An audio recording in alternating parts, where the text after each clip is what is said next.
వి gold trusted gold buyers తాకట్టులో ఉన్న బంగారాన్ని విడిపించి ఈ రోజు ఉన్న మార్కెట్ ధరకే కొనబడును. మరిన్ని వివరాలకు సంప్రదించండి 7771077720. ప్రముఖ దైవజనులు పగడాల గారి యొక్క మృతి నిమిత్తం మేమందరం కూడా ఈ శాంతి ర్యాలీని జరిపిస్తా ఉన్నాం.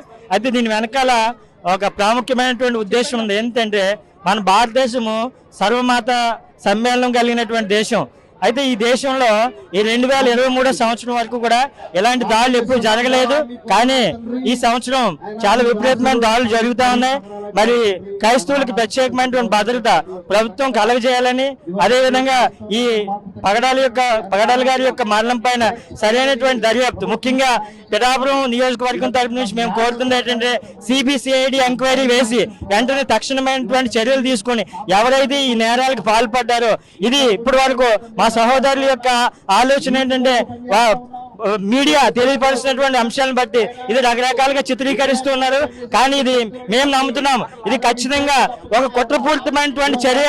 ఆయన్ని కావాలని హత్య చేసినట్లుగా మేమైతే ఆలోచించుకుంటా ఉన్నాం. కాబట్టి దీనిపైన ప్రభుత్వం వెంటనే CBCID చర్య తీసుకుని దర్యాప్తు వేసి చర్య తీసుకోవాలని ఈ పిఠాపురం నియోజకవర్గం తరపున మేము ప్రభుత్వానికి మనవి చేస్తా ఉన్నాం. ప్రపంచంలో రెండవ విశాలమైన దేశము జనాభాలో ఇప్పుడిప్పుడే చైనాకు అధిగమిస్తూ ఉంది.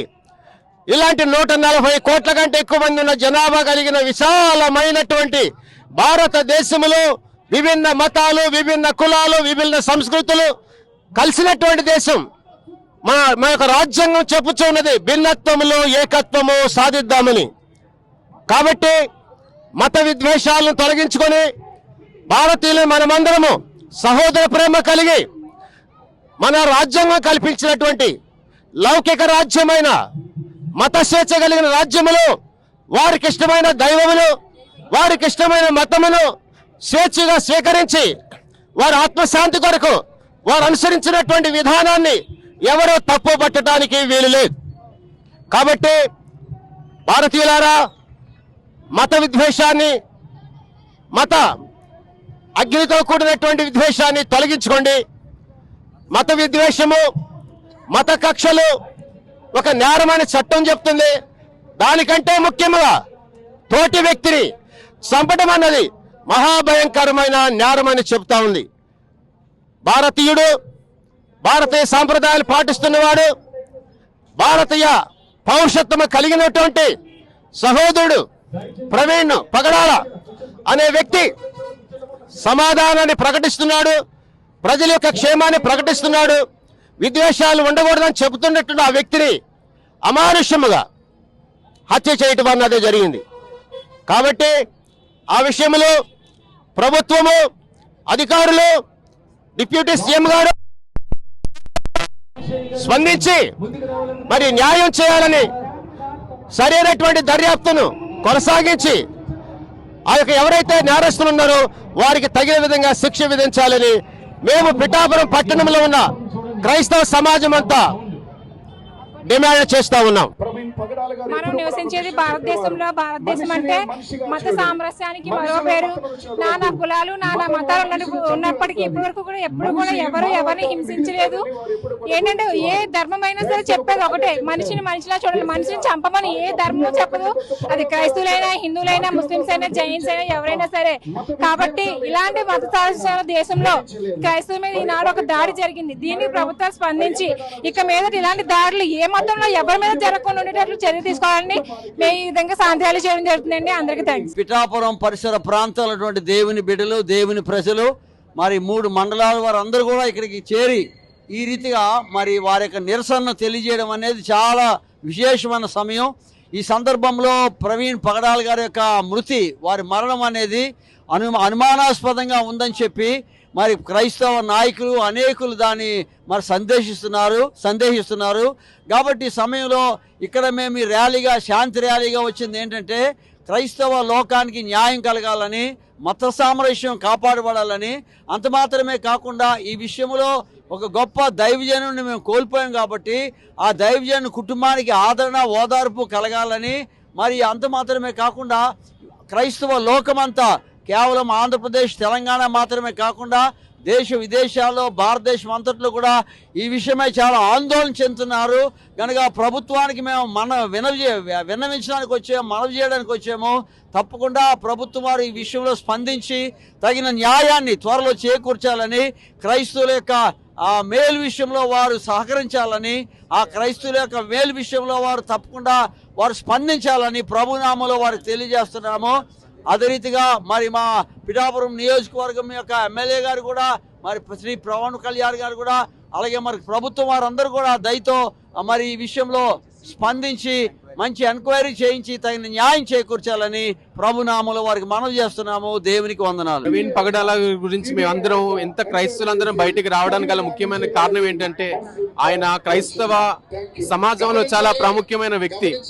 ఆయన డెత్ గురించి, మరణం గురించి ప్రభుత్వాలు స్పందించలేకపోయాయి. ప్రభుత్వాలు బయటకు వచ్చి వాళ్ళు చేస్తున్న సర్వేని, వాళ్ళు ఏదైతే ఎంక్వైరీ చేస్తున్నారో అది మాకు తెలియపరిస్తే చాలా మంచిదిగా మేము వ్యక్తం చేస్తున్నాం. ఎందుకంటే ప్రభుత్వ అధికారులు కొంచెం ఇది క్రూషియల్ కేస్ గా గమనించి అది ప్రతిరోజు అప్డేట్ ఇస్తే క్రైస్తవులు ఇంతమంది బయటికి రారని మేము అనుకుంటున్నాం. కనుక దయచేసి ప్రభుత్వం అందరూ కూడా స్పందించి ఈ ఎంక్వైరీని మీరు త్వరగా కొంచెం పబ్లిక్ వైపు మీరు చేసిన ఎంక్వైరీ తెలియపరచుకొని కోరుకుంటున్నాం. మా పిఠాపురం నియోజకవర్గ క్రైస్తవులందరూ ఈ దినం ఇలా రోడ్డెక్కి మేమందరం మా నిరసనను తెలియచేయడానికి ఏకైక కారణం మన ప్రవీణ్ అనే యొక్క మృతి.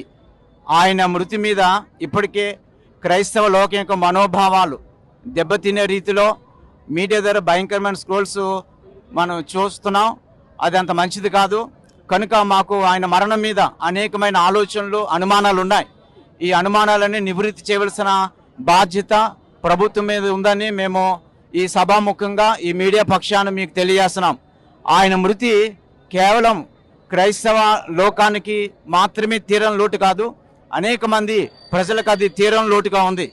ఆయన యొక్క మరణం కేవలం కుటుంబానికి మాత్రమే దుఃఖకరం కాదు, కానీ అనేక మంది పేద విద్యార్థులు, అనేకమైన కుటుంబాలు దుఃఖపడి ఎంతో నష్టపోవడానికి కారణమైంది. కనుక ఇటువంటి విలువైన వ్యక్తి మరణం పట్ల నిర్లక్ష్య వైఖరి చూపకుండా త్వరలోనే సిబిఐ ఎంక్వైరీ జరిపించి మాకు తగిన న్యాయం చేకూరుస్తారని, ప్రత్యేకించి మా పిఠాపురం నియోజకవర్గాన్ని మేమందరం కలిసి ఓట్లు వేసి గెలిపించుకున్న మా నాయకులు పవన్ కళ్యాణ్ గారు, డిప్యూటీ సీఎం గారు, ఇంతవరకు చంద్రబాబు నాయుడు గారు ముఖ్యమంత్రి గారు స్పందించారు, లోకేష్ గారు స్పందించారు. కనుక మీరు కూడా పవన్ కళ్యాణ్ గారు, డిప్యూటీ సీఎం గారు, దయచేసి క్రైస్తవ నాయకులుగా మేమందరం మీకు ప్రేమతో విజ్ఞప్తి చేస్తున్నాము. మీరు ఒక మాట స్పందిస్తే అది మాకెంతో సంతోషం.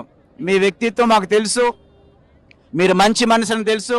కనుక మీ మంచి మనసుతో ఈ విషయంలో నిష్పక్షపాతంగా మీరు ఎంక్వైరీ జరిగించి న్యాయం చేకూర్చే రీతిగా మీరు ప్రయాసపడతారని, అంత మాత్రమే కాదు త్వరలోనే మీ వాయిస్ మాకు ఆదరణ ఇచ్చేటట్లుగా మీరు తెలియజేస్తారని కూడా మేము ఆశిస్తూ క్రైస్తవ సమాజం పక్షాన మీకు విన్నవించుకుంటున్నాం. Thank you for all. Praveen Pragadala అనేటువంటి ఓ దైవజనుని మరణము ఒక అనుమానాస్పద మృతిగా మరి నమోదైంది కనుక క్రైస్తవులందరం కూడా ఇది మాకు అది అనుమానాస్పద మృతిగా ఉన్నది, అది హత్య, యాక్సిడెంటా ఏంటి అనేటువంటిది క్లారిటీ కోసం మేమందరం రోడ్ల మీదకి వచ్చామండి. క్రైస్తవులు ఎప్పుడు కూడా ఈ రీతిగా రాలేదు. మా యేసుక్రీస్తు ప్రభువారు శాంతినే ప్రకటించారు, ఆయన సమాధానాన్ని ప్రకటించారు. ఆయన ఎప్పుడు కూడా కక్షలు ప్రతీకారం తీర్చుకోమని చెప్పలేదు. ఆయన ప్రాణం పెట్టడానికి ఆయన ఈ లోకానికి వచ్చారు. ఆయన అదే మాదిరి చూపించారు మాకు. కాబట్టి మేము కూడా ప్రేమనే పంచుతున్నాం. మాకు సాధ్యమైనంత వరకు మేము ప్రేమను పంచుతున్నాము. ప్రజలందరి క్షేమం కొరకు మేము ప్రార్థనలు చేస్తున్నాం. దివారాత్రులు కన్నీరు కారుస్తున్నాం. ప్రతి ఒక్కరూ బాగుండాలని ప్రతి ఒక్కరి కొరకు మేము ప్రార్థనలు చేస్తున్నామండి. మేము రాత్రి పగలు మీ కొరకే ప్రార్థన చేస్తున్నాం. ప్రజలారా గమనించండి, క్రైస్తవుడు ఎప్పుడు కూడా మీకు శత్రువు కాదు. దయచేసి గమనించండి, క్రైస్తవులు ఎప్పుడు కూడా పగవారు కాదు. క్రైస్తత్వం అంటే ప్రేమ చూపించే మార్గం, అది తెలుసుకోండి దయచేసి. ఈ కక్షలో కార్పణ్యాలు, మనిషి చంపడం నేరం అండి, ఒక నేరం. తప్పకుండా ఇది న్యాయం జరగాలి. మా డిప్యూటీ సీఎం గారు మరి అధికారులు స్పందించి తప్పకుండా న్యాయం జరగాలని. ఇది ఏమీ కాదండి, దీని మీద మేము ఏమీ అనట్లేదు. తప్పు మంచి చెడులు ఏమీ కూడా మేము మాట్లాడము, కానీ అంతా దేవునికి విడిచిపెడుతున్నాం. మేము దేవుడు చూసుకుంటాడు. కానీ ఒక్కడే తేలాలి, ఇది యాక్సిడెంటా, మృత, హత్య, ఏంటన్నది క్లారిటీ కావాలి మాకు. అందుకే మేము రోడ్ల మీదకి వచ్చాం. ఎప్పుడు లేని విధంగా ప్రతి క్రైస్తవుడు స్పందించి ఈ రోజు ఇలా వచ్చాము అంటే అది కేవలం మా నిరసన తెలియజేయడానికి అంతే, అంత తప్ప వేరే ఏమీ కాదండి. మేము అందరినీ ప్రేమిస్తున్నాం, ప్రతి ఒక్కరిని మేము ప్రేమిస్తాం, ప్రతి ఒక్కరూ సహోదర భావంగా ఉండాలని కోరుకుంటాం. మేము మీ కొరకు ప్రార్థనలు చేస్తాము, దివారాత్రులు కన్నీరు కారుస్తున్నాం. గమనించండి దయచేసి, మేము మీకు శత్రువులు ఎంత మాత్రం కాదు. మీ కొరకు ప్రార్థించే వాళ్ళమే తప్ప మీకు హాని చేసే వాళ్ళం మాత్రం మేము కాదు. కాబట్టి దయచేసి గమనించి మరి అందరూ ఐకమత్యంగా ఉండాలి. మన దేశము వివిధ దేశాలు, వివిధ సంస్కృతులు, వివిధ భాషలు అన్ని కలగలిసిన దేశం మంది. భిన్నత్వంలో ఏకత్వం కలిగింది దేశం మంది. అందరికీ మత స్వాతంత్రం ఉంది, వాక్ స్వాతంత్రం ఉంది ప్రతి ఒక్కరికి కూడాని. కాకపోతే మేము చెప్పేది ఏంటంటే మాకు న్యాయం కావాలి. ఇది ఏమిటనేది ఒక నిర్ధారణ కావాలి. దానికోసమే మేము పోరాడుతున్నాం. అంతకు తప్ప ఎవరి మీద మేము ఎవరిని దూషించట్లేదు, ఎవరిని మంటలేదు. అందరినీ కూడా మేము సమానంగా చూస్తాం. కాబట్టి దయచేసి మాకు న్యాయం కావాలి. మరి అధికారులు, మరి రాజకీయ నాయకులు, సీఎం గారు, డిప్యూటీ సీఎం గారు స్పందించి వెంటనే మాకు న్యాయం చేయాలని కోరుకుంటున్నాను. ప్రవీణ్ గారిని అన్యాయంగా చంపేశారండి, పాస్టర్ గారిని. అసలు ఎందుకు చంపారన్నది ఎవ్వరూ మాట్లాడడం లేదు. అసలు ఈ ప్రభుత్వంలోని క్రిస్టియన్స్ పట్ల కొంచెం కూడా లేదండి. అసలు పవన్ కళ్యాణ్ గారు వాళ్ళ భార్య కూడా క్రిస్టియనే, మరి ఆయన మాట్లాడాలి కదండి. ఇప్పుడు పిఠాపురంలోని నేను క్రిస్టియనే అని చెప్పారు. ఆయన చెప్పడం వల్ల మా భార్య క్రిస్టియన్, నేను మీ అందరినీ చూసుకుంటాను, నాకు అలాంటి మతాలు ఏమీ లేదని చెప్పారని మేమందరం ఓట్లేసి గెలిపించాము. కానీ ఆయన ఏం చేశారండి, కనీసం స్పందించలేదండి పవన్ కళ్యాణ్ గారు. అసలు పాస్టర్ గారిని అన్యాయంగా చంపేశారు. విజయవాడలో చంపేసి ఆయన వచ్చినట్టు క్రియేట్ చేసి చూపిస్తున్నారు. అది తప్పు కదండి. ఎంతలాగా ఆయన రాకుండానే రాజమండ్రి వచ్చారు. ఇదంతా ఏంటండి, క్రియేట్ చేసి చెప్తున్నారు. అన్యాయంగా చంపేశారు పాస్టర్ గారిని. ఆయన మరణాన్ని ఎందుకు చంపారు ఆయన్ని అన్నది మాకు తెలియాలండి. నిజంగా మాకు ఇప్పుడు అది తెలియపోతే గనక క్రిస్టియన్స్ అంటే ఏంటో మేము చూపిస్తాం. ఇది ఇంకా చిన్న ధర్నా అండి, ఇంకా పెద్ద ధర్నా మేము చేస్తాము. క్రిస్టియన్స్ అందరూ ఒక్కటైతే గనక ప్రభుత్వాలకు కూలిపోతాయండి. అది తెలుసుకోవాలని నేను అనుకుంటున్నాను. చంద్రబాబు నాయుడు గారు అసలు ఎవరు కూడా ఏం మాట్లాడడం లేదండి. ఏంటండి ఇది అసలు పాస్టర్ గారు చనిపోయారు, అదే వాళ్ళ హిందూ మతంలో ఎవరైనా చనిపోతే ఊరుకుంటారండి? ఒక పూజారి చనిపోతే అందరూ వచ్చేస్తారు, అందరూ వచ్చేసేసి ఇది చేస్తారు కదా, ఎందుకు చంపేశారు, ఎవరు చంపేశారు అని అంటారు. మరి క్రిస్టియన్ ఒక పాస్టర్ గారు చనిపోతే ఎందుకు ఎవరు స్పందించడం లేదని మేము అడుగుతున్నామండి. పాస్టర్ ప్రవీణ్ గారికి అయితే న్యాయం జరగాలండి. జరగకపోతే కనుక క్రిస్టియన్స్ ఎవరు ఊరుకోము. ఒకవేళ మా ప్రాణాలు పోయినా కూడా పర్వాలేదండి, మేము నిలబడతాం, న్యాయం పట్ల నిలబడతామండి. మరి దైవజనులు ప్రవీణ్ పగడాల గారు అనుమానాస్పదంగా మృతి చెందిన కారణంగా ఈ దినాన్ని పిఠాపురం పట్టణంలో ఉన్నటువంటి ప్రతి క్రైస్తవుడు కదలి మరి న్యాయం జరగాలి అనే ఒక అంశంతో శాంతిగా మేము ర్యాలీ చేయడం జరిగింది. మరి క్రైస్తవులు ఎప్పుడు కూడా భారతదేశానికి ఎంతో మేలుకరంగా ఉన్నారు. అంతేకాదు ఈ రాజ్యం మన దేశానికి స్వాతంత్రం రాకమునుపు నుంచి క్రైస్తవ మిషనరీలు ఎందరో వచ్చి మన దేశం సంస్కరించారు, ఎంతో మేలు చేశారు. విద్యా సంస్థలు కానీ, బ్యాంకులు కానీ. అదే రీతిగా ఈ సమయంలో మృతి చెందినటువంటి దైవజనులు ప్రవీణ్ పగడాల గారు కూడా ఎంతోమందికి మేలుకరంగా ఉన్నారు. ఆయన వ్యాపారాల ద్వారా, ఆయన పరిచర్యల ద్వారా మరి ఎంతోమంది అనాథులను కూడా పెంచి పోషిస్తూ ఉన్నారు. అలాంటి దైవజనుడు మరి భారతీయుడిగా ఉన్నారు.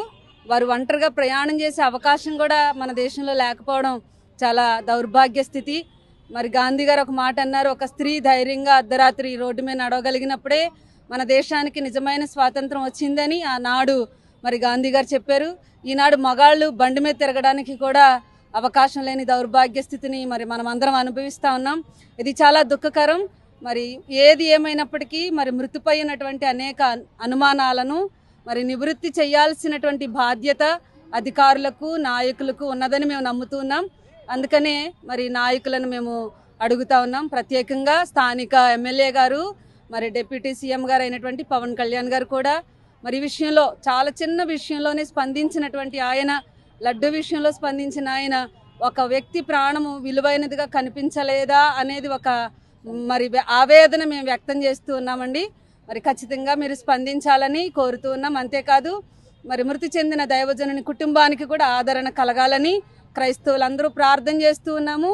మరి వారి మృతికి మేము చాలా చింతతో, క్రైస్తవ సమాజం అంతా కూడా ఆవేదనతోనే ఈ దినాన్ని బయటకు రావడం జరిగింది. మరి క్రైస్తవులు ఎప్పుడు కూడా ఒక మేలుకరమైనటువంటి మార్గాన్ని మనుషులకు బోధిస్తూ ఉంటారండి. అదేంటి అని అంటే, ఒక వ్యభిచారి ఉన్నాడంటే ఒక కుటుంబాన్ని చూసుకొని సంసారిగా మారే బోధ చేస్తారు క్రైస్తవులు.